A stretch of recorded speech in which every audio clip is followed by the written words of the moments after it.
What's up, everybody? Welcome to the basement. We're here with Brenton Lengel, the creator of Snow White Zombie Apocalypse. Brent, welcome to the show, man. Yeah. Hey, happy to be here. I'll drink with you. Tell us a little bit about how you first created Snow White Zombie Apocalypse. That's a heck of a story. So I moved to New York City in like 2009, and I came as a playwright. And the first play, not the first play I'd ever written, but the first one I ever had produced was called Snow White Zombie.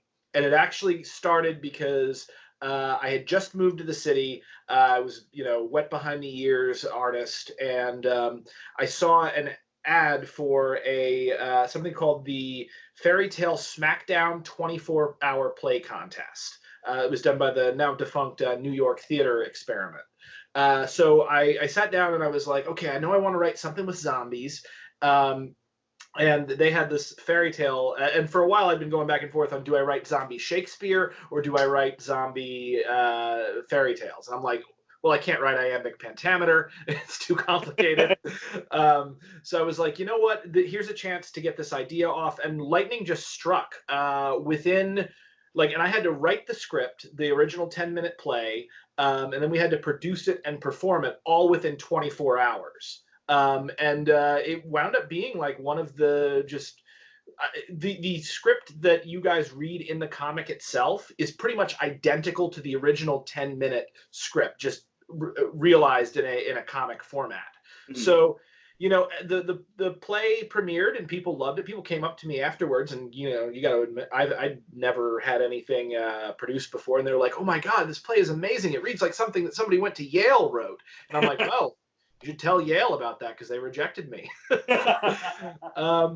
Yeah, so then from there, I heard about a play festival in New York called the Estrogenius Festival, which is a celebration of female voices. And I said, well, that's kind of female-centered story. So I sent it in, and they loved it. It got produced in a much bigger way at Estro, like the following year. I think it was like 2010. And then that production was, again, like the perfect production. That's where we added martial arts to the beginning of it. There's a huge emphasis on like 70s kung fu in the story. And part of the reason why the zombies sort of do karate is I was like, well, it's going to be boring to put shambling zombies on stage, so let's have some fun with it. That production did really, really well. We won Audience's Choice, got extended for another week, and then a full-length version called Snow White Zombie Apocalypse premiered in the New York Fringe in 2012 or 2011, maybe.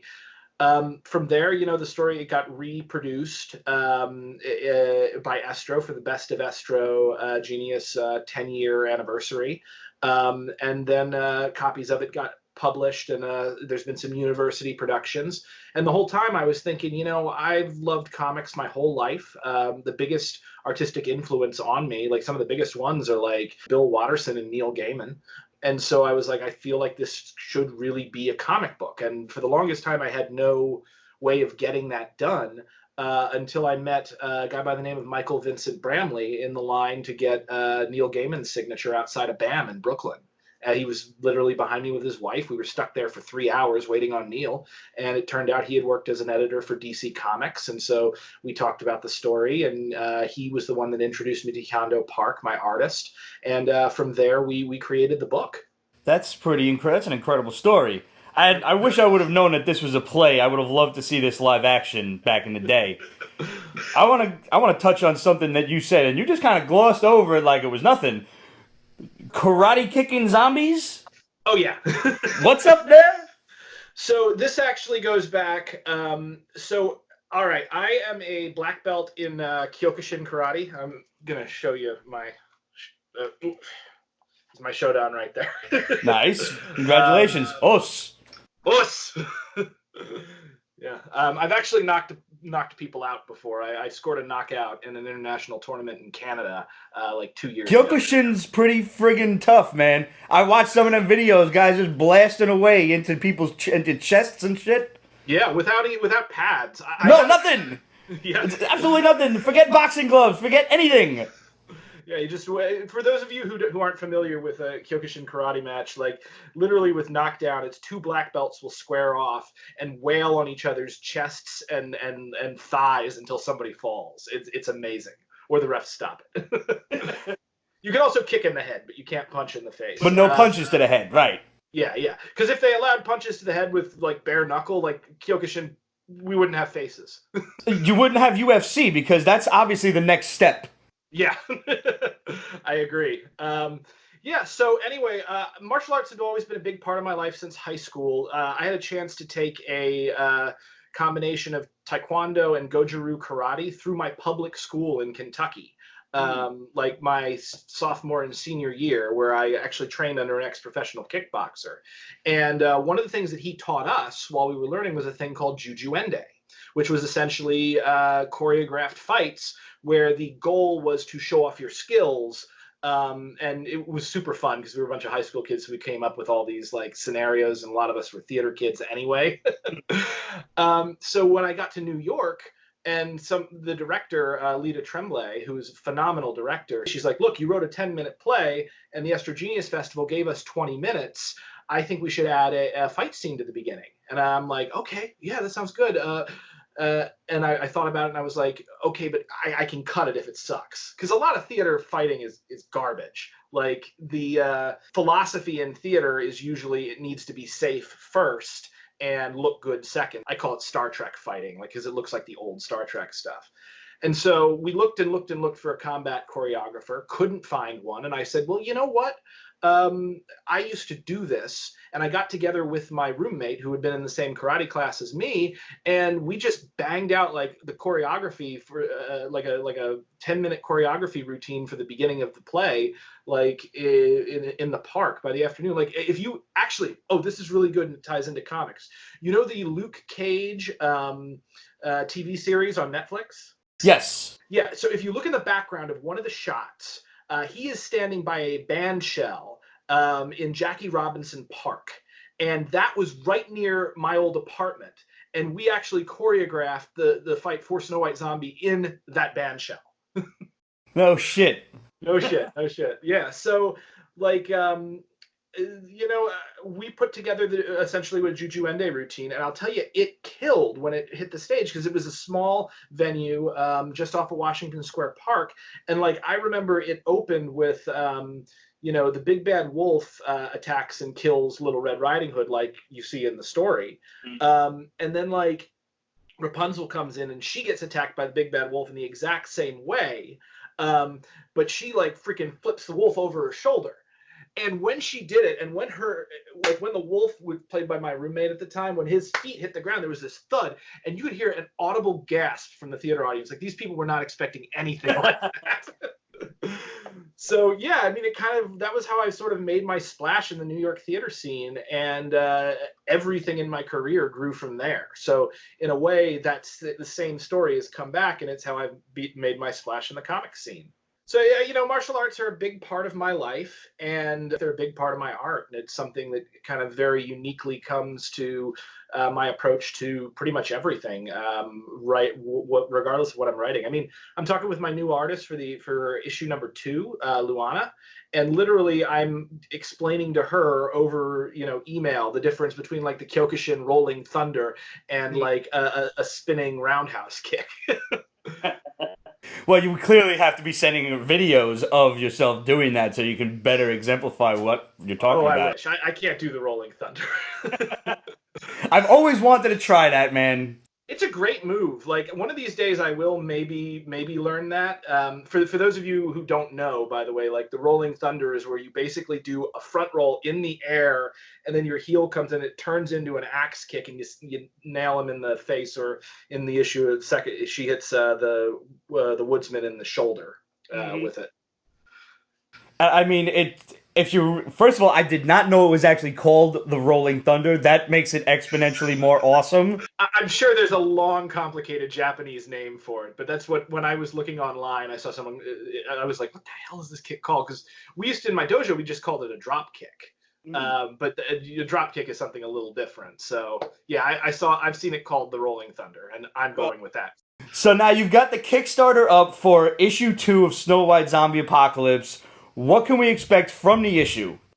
Oh man, this is going to be absolutely incredible. So, um, the concept with Snow White Zombie is that we are moving every 44 pages or so. We're going to change artist, and the reason we're doing that is because one, there's a lot of really great artists out there that I really want to showcase. But two, it's because like with fairy tales. You hear different fairy tales from different people in different incarnations, so they should have almost a mutable quality, kind of like how Sandman switched artists because dreams do the same thing. I mean, that's really what we're shooting for with the overall aesthetic of the series. Luana in this case is absolutely phenomenal. I was like just beside myself when I found her, and she's the perfect person to work on the second issue. In this issue, we're opening up the world a lot more. So the first issue was very heavily focused on the fight between Rapunzel and the big bad wolf. That was a really big one, and then kind of the comedy with them discovering Snow White and building the characters. The second issue really opens up the world. So we're introducing several new antagonists and a new hero who starts off as an antagonist. The first one we have is Wolf Zombie Gretel. And the concept, one of the unique things that we do with zombies in this world is zombies kind of work on like a sire system, where if you are bitten by a zombie and you die and become a zombie, you take on aspects of that zombie in the afterworld. So if you're bitten by the zombie Big Bad Wolf, you're going to become wolf-like. And the longer you are a zombie, the more you turn into essentially an undead werewolf, which is super cool. That sounds super fucked up, honestly. Gonna tell you right now. Yeah, and so Zombie Gretel from Hansel and Gretel, she has been bit and has joined the Big Bad Wolf's pack when we encounter her at the beginning. And then she, of course, kind of runs afoul. I won't say exactly what happens there, but she runs afoul of one of our other heroes, the Woodsman. The Woodsman actually does Kyokushin karate. He will say os in this series. And he is a physical powerhouse, literally described as being built like a wrestler. But he prefers to attack from ambush. He fights with a woodcutter's axe and his own hands, and he is capable of going toe-to-toe with Rapunzel. And he is going to square off with Rapunzel in this issue, and that's going to be amazing. For those of you who didn't get the original series, like Rapunzel is a crazy badass, and she is a fighter very reminiscent of Bruce Lee, and in fact does the one-inch punch in the first issue. I loved it. She's so awesome. Yeah. Zell. I love it. And she'll get cooler and cooler as the series goes. But there's also some other really incredible characters coming up. We have the blood-covered king that you'll see a little bit of in this issue. This is Prince Charming's father, who died shortly after the beginning and has become kind of like a controller zombie. He's basically a lich. He commands some people, and he has a history both with Prince Charming and, spoiler, he's got a history with the Woodsman as well, and we'll see some of that. You've got a little Dungeons and Dragons in you too, I see. Oh, I'm a ginormous nerd, yeah. Dungeons and Dragons, Tolkien. This thing is, I mean, really, like, Swaza is a mashup, so there's a lot of horror elements to it, but also, like, beyond anything, I'm a fantasy fan. So, like, if you like The Witcher, you're gonna love Swaza as it continues to grow. We're playing off a lot of these classic fairy tales, but ultimately, like, this is a horror, dark fantasy action series. It's also romance, both, capital R romance is in the romantic movement, and it's also like a romantic story between the love triangle of Prince Charming, Snow White, and Rapunzel, which is just going to get cooler and cooler as we go. He's such a douche, but you can't help but root for the guy at the same time. He's such a bro. Like, I kind of want to have a few beers with him, not for nothing. Exactly. No. And I think, Charming is... He definitely is a frustrating character, but the important thing to remember about Charming is he's sincere. Like, he actually is in love with Rapunzel and Snow White and every other princess he sees. And that will continue to get developed as the series develops. Yeah, so he's a philanderer, but he's a lovable philanderer whose heart is in the right place. So give us a rundown of some of the cooler prizes on the Kickstarter. Okay, so the prize is available on the Kickstarter. First of all, we have copies of the comic. You can get from the original print run, which says one shot here, so you know it's from the original print run from Scout.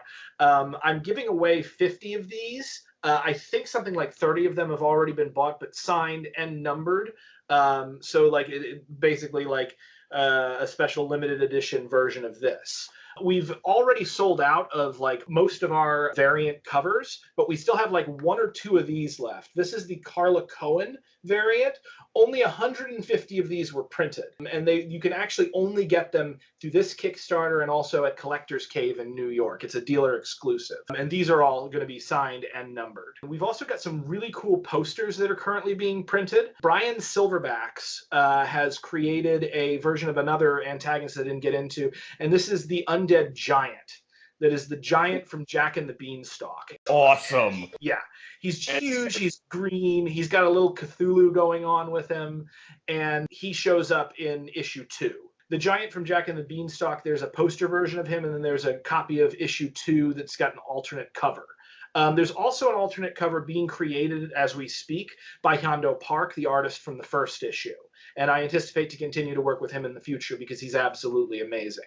So there's those premiums. Other premiums you can get too that are maybe a little crazier than the standard, postcard, poster, comic book.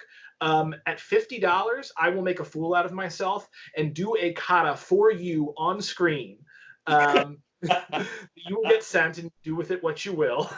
And I will also answer any question, be it art, any art-related question, martial arts or arts in general. So that comes in at the $50 level along with like the comics and a random poster of the 5 posters we have available. There's 3 different levels where you can get my help as a artist and as a writer at varying levels, like coverage on your scripts. You can join a masterclass with me where I can teach you about playwriting, screenwriting, writing comics, and there's even a way where I can help you create your own comic script and pitch it to actual publishers and hopefully, get you a comic series, which is, I that's expensive, but also like, this is like before I was able to do this, I would always meet these pros. And I'm like, how do you do it? How do you do? And I never got a satisfactory answer. I can't guarantee you'll get it published, but I can give you a satisfactory answer. Now, beyond that, though, this gets even better. There are cameos within Swaza to varying levels. So you can have a cameo as someone dying horribly and or as a zombie. At a little higher level, you can get a cameo as a character with at least 1 line of dialogue. And at the highest level, you can actually become a character in the Swaza world. You're guaranteed to appear in at least 3 issues, and you will have a name and dialogue and everything. So that's honestly what I was hoping for. I at least wanted to be like a zombie or something running around. Absolutely. That's fantastic. Well, my friend Michael Vincent Bramley, when he ran his Kickstarter, I bought a cameo in his, and there is now an evil version of me. He does a comic called Sherbet, which is about a lesbian, drug-addicted Sherlock Holmes in kind of a Lovecraftian steampunk world. And there is an evil version of me where I'm like an uncouth billionaire.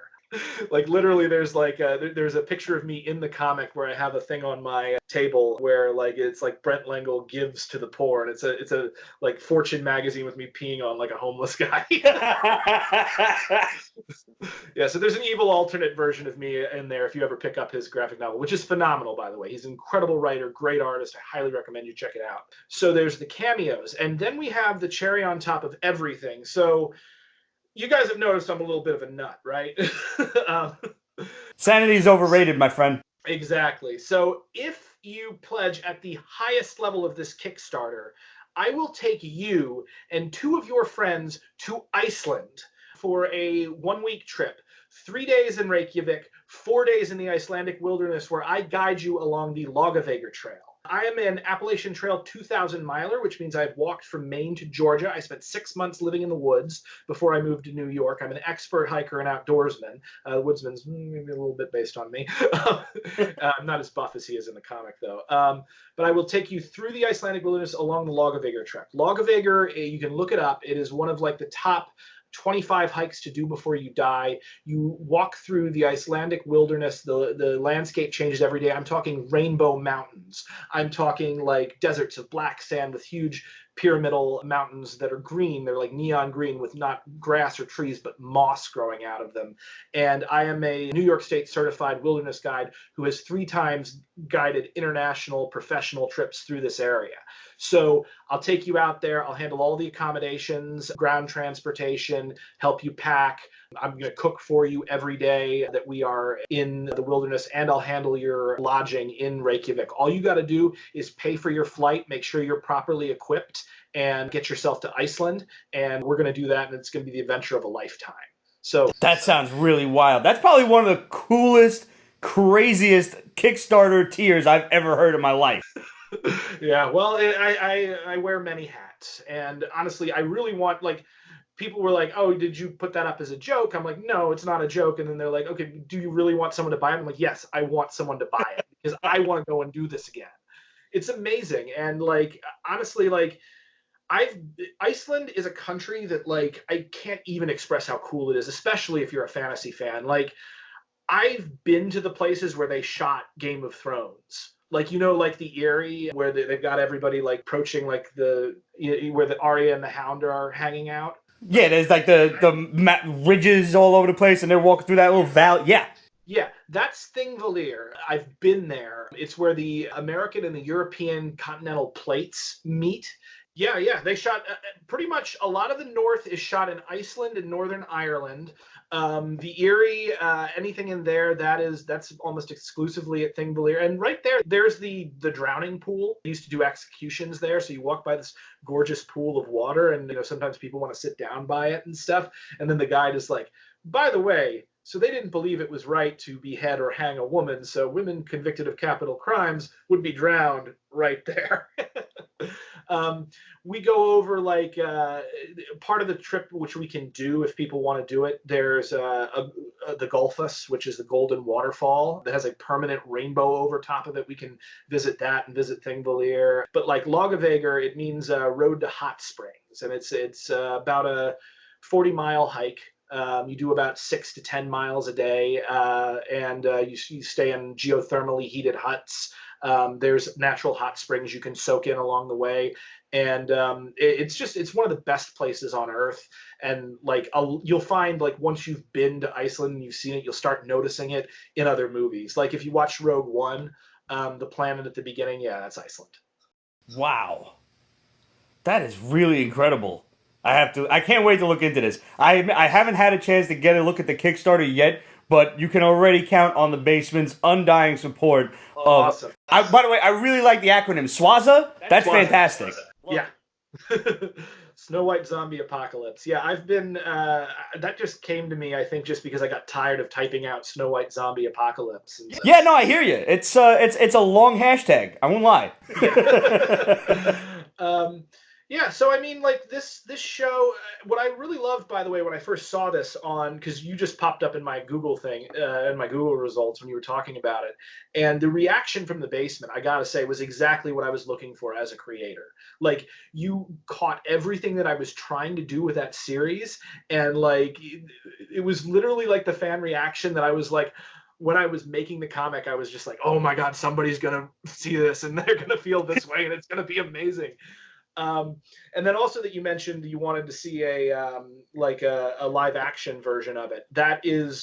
I'm a screenwriter. I'm actually trained by 3 people, and a former HBO exec, an Emmy award-winning screenwriter named Jacob Kruger, who teaches in New York, and George Straighton, I learned action from him. He used to write for Xena and Hercules, and he helped me develop the 1-hour pilot for this show that I'm trying to get Hollywood to pay attention to at the moment.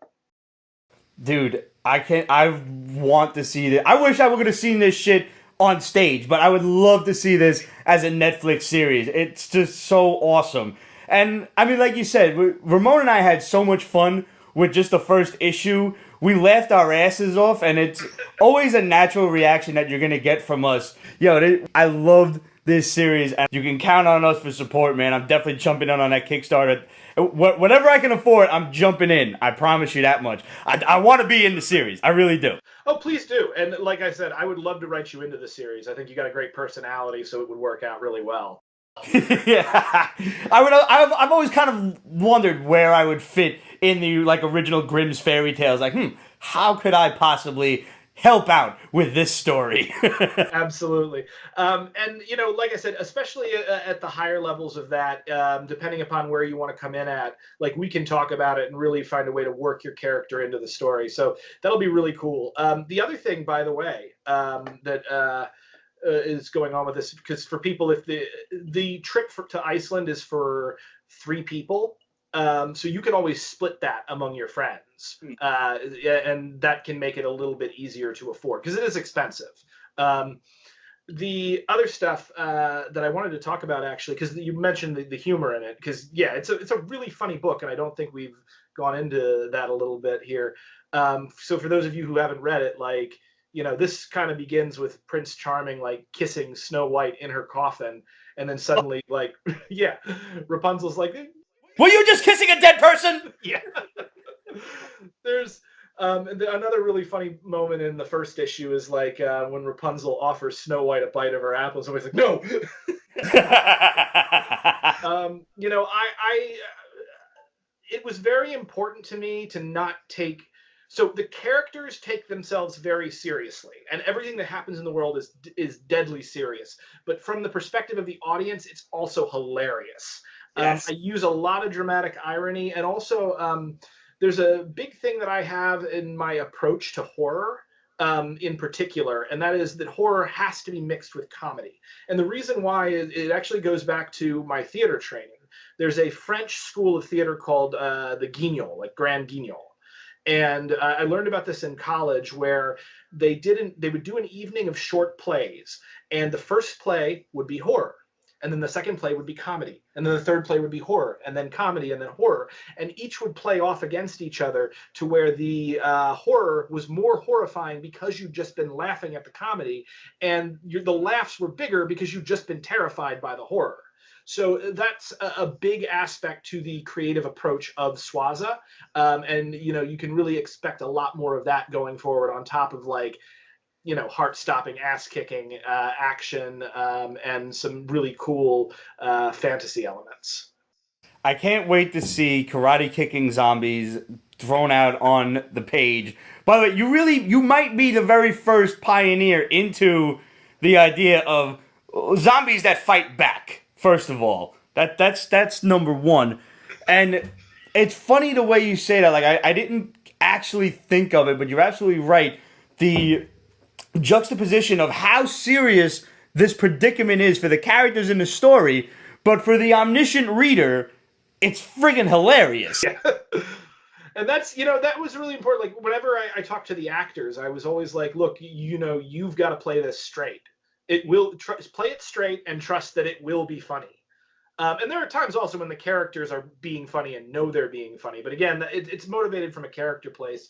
I think one of the reviews said, and one of the more uncharitable interpretations occasionally people have when they see like Snow White zombie apocalypse is they think I basically came in and was like, oh, here's a book where we murder a bunch of Disney characters. Ha ha ha. And, I could have done that, but that's easy. And there's not really much to it beyond, just the novelty of the bloodbath. There's a lot more to this story than the novelty. And there's also, like, some pretty salient themes that we're working with. I spend a lot of time, commenting on relationships, and those themes of, especially because I wrote this thing in my early 20s when I just moved to New York, and I'm like, oh, here's my girlfriend. She's wonderful. Do I marry her? Do I not marry her? All of this stuff was swirling around in my head when I wrote it, and that made its way onto the page in a very fun way. Dude, I wish you nothing but the best of luck with this. Like I said, the basement is behind you 110%. I highly encourage everyone out there to check out Swaza, Snow White Zombie Apocalypse. Check out the Kickstarter. Chime in where you can. It's well worth it. You're going to have a lot of fun with this series because we did, and we will never lie to you. We'll never lie to you. Absolutely. We are 70% funded right now. If you guys can push us to our goal, you will allow me to stop freaking out about it, and I can get back to making the comic. You'll definitely reach your goal. I promise you that. Salud. Yeah. Salud. Os. Thank you for being with us, man. Yeah. We'll see you soon. Yeah, and os.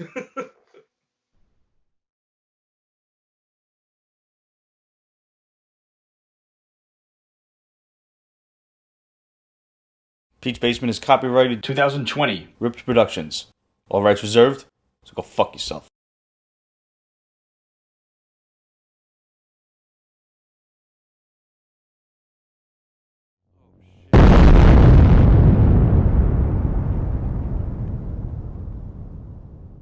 We legitimately had the best 5-minute fight scene of just pure like Yeah.